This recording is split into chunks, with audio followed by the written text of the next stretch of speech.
Police emergency. Hello, I'm a door supervisor. I've just been told a young lady's been stabbed. Yeah, she's on the floor. Hello, can everyone calm down a second, please? Who by? Do you know who by? Where is he now? I don't know. He's run off. Is she alright? Is she still breathing? Okay. I've just been found out someone else has been stabbed now. He's been stabbed in the neck.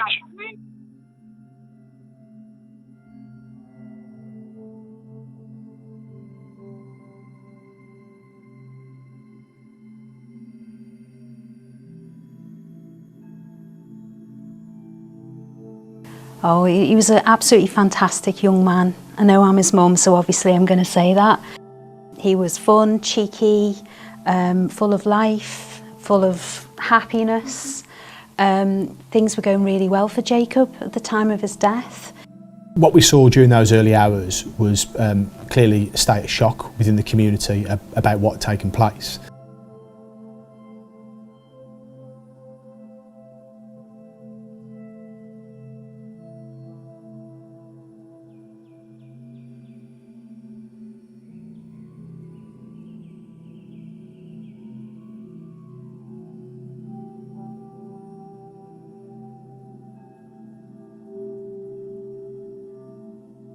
Police emergency.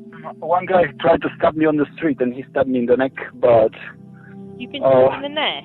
Yes, but the last moment... Are you bleeding? Yeah, I'm bleeding a little bit, but not... Where are you, please, sir? It was just because I moved in the last moment. He tried to stab me with a big knife in the neck. He asked me for 2 cigarettes. I gave to him, and when I was giving him the cigarettes, he tried to stab me in the neck, and I moved. I saw the night before.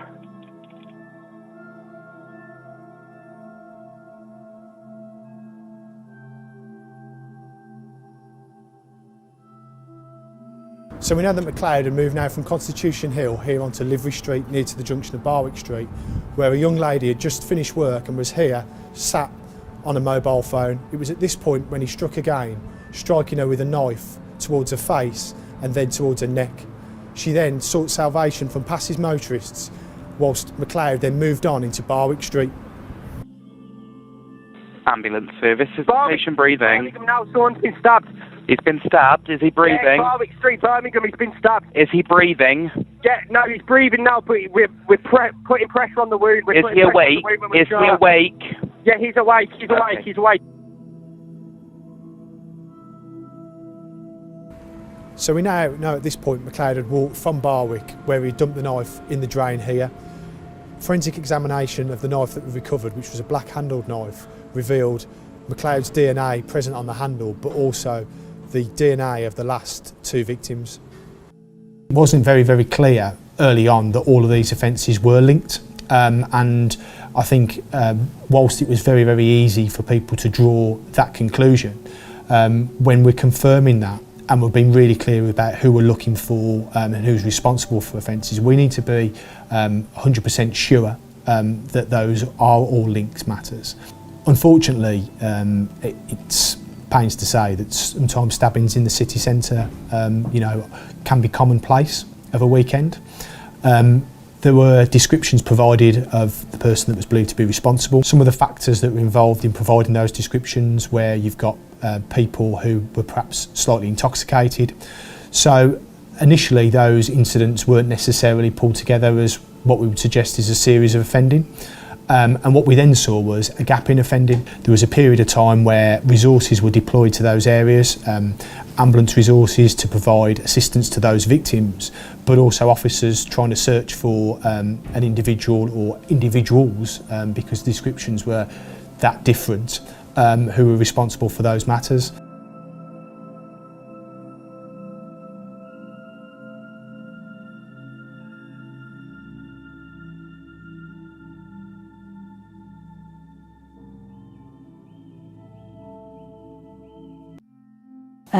Yeah, he was just going for a night out, and I wasn't worried in the slightest.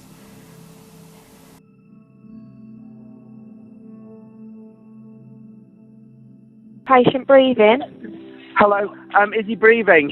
Is he breathing and conscious? He's losing a lot of blood from the neck. Is he breathing and conscious? He's conscious. Okay. Not really, he's losing consciousness. Right, where are you? How old's the patient? Roughly? 23. Okay. And what's happened there?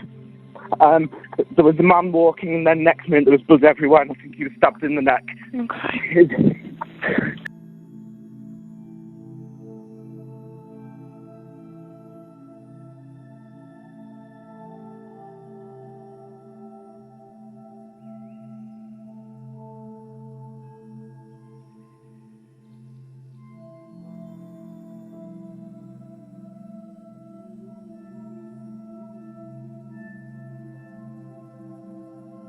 Well, we just got a knock on the door from the police in the very early hours. It was Merseyside police who came to give us the message, and they didn't have a heap of information really. I had no idea anything had gone on in Birmingham, although I believe it was all over the news, but I'd already gone to bed. And we just got a knock on the door, 2 police officers, exactly how you think it is. You know, we've got something to tell you, can we come in? And then it was Jacob in Birmingham last night? You know, we're sorry to tell you that there's been an incident in Birmingham and Jacob's passed away. It was absolutely horrendous, and then we had to make the decision about when we were waking the girls up to tell them, because we'd been told about 5 o'clock in the morning, 6 o'clock. So that, you know, how are you going to do that? What are you going to tell? I remember going to get your abs, didn't I, and telling you to come downstairs, and you had a big cob on because I'd woke you up. It's like 7 or 8 in the morning. Yeah. Just no idea why you were getting me up. And his youngest sister, Isabel, was only 13 at the time. So we brought them downstairs and just had to tell them what had happened. I think it's, if anyone's got kids here, it's like your worst nightmare, and it is as bad as you think. We were called in the morning about 5:30 by a nurse to say that he was in theatre and he was stable. And so obviously that was, you know, terrible to hear. We didn't know what she was talking about, and I said, what's happened? She said, he's been stabbed, and I couldn't grasp it at all. And we don't really understand how he even survived, because people don't survive those injuries, do they? So we don't understand why he survived. We've had real milestones, you know, and being able to sit up and being able to sit in an ordinary wheelchair, you know, obviously him getting up on his feet, using the stairs. I mean, we've had just some fantastic milestones, and I'm sure there's more to come, you know, because he's so determined. He really is very, very, very determined young man. He talks about his loss and his grief. He did say he would swap places if he could. I'd love to ask him why. Why did he pick Jacob? Why did he pick Michael? Why did he pick those other people who were doing no harm on the night? But I think this year I've tried my best to sort of try and concentrate on what I can change or have an impact with, rather than the things I can't change. And I can't change him or why he did it. He's not answered any questions. He's not talked about it. We don't know anything about why he did what he did. Hello, ambulance service. Is the patient breathing?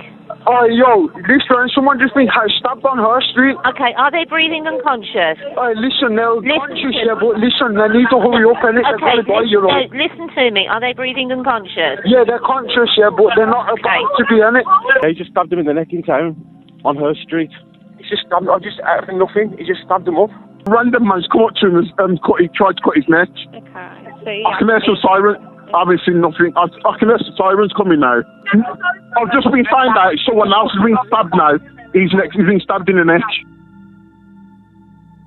This is the patient breathing. She's breathing, I'm sure look good. Is she conscious underway? Huh? Is the patient Send ambulance, conscious send ambulance, send ambulance, send ambulance, send Is the ambulance. patient conscious underway? Yeah. Yes, man, she ain't gonna last long, send ambulance. It's her street, man, it's her street.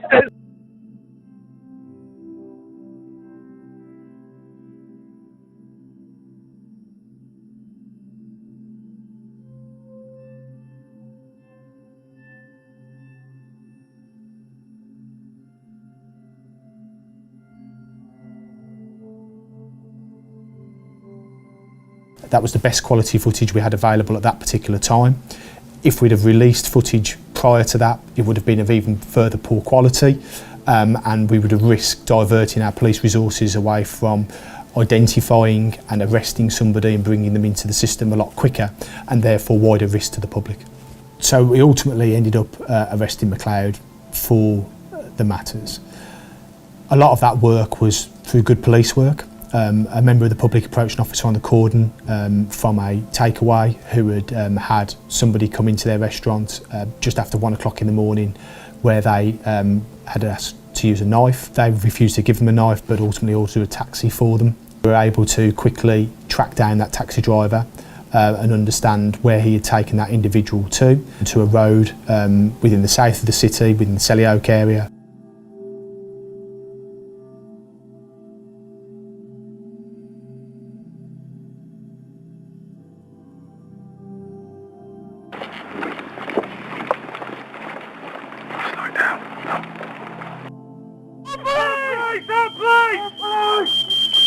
Zephaniah McLeod! Come to the front door now! Come downstairs! Come to us! Walk down to us, Zephaniah! Keep your hands where we can see them! Get your hands where we can see them! Drop that on the floor! Drop that on the floor now! Put the jumper down! Put the jumper down! Walk downstairs!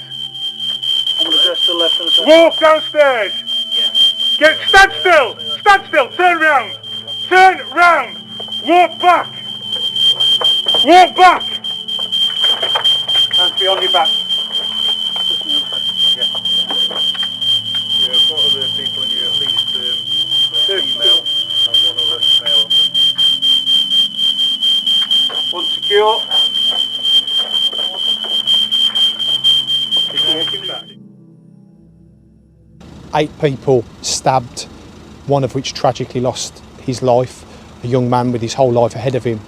Thousands of hours of CCTV were recovered, a lot of viewing by specially trained officers to identify McLeod's movements throughout the city centre that night and present, his character, and speaking with a lot of witnesses who were witness to what were some really tragic and severe assaults, the physical scars, some of which have, still remain, but also the mental scars that the victims have received, and the families. And moving forward, they'll be continued supported by specialist trained officers.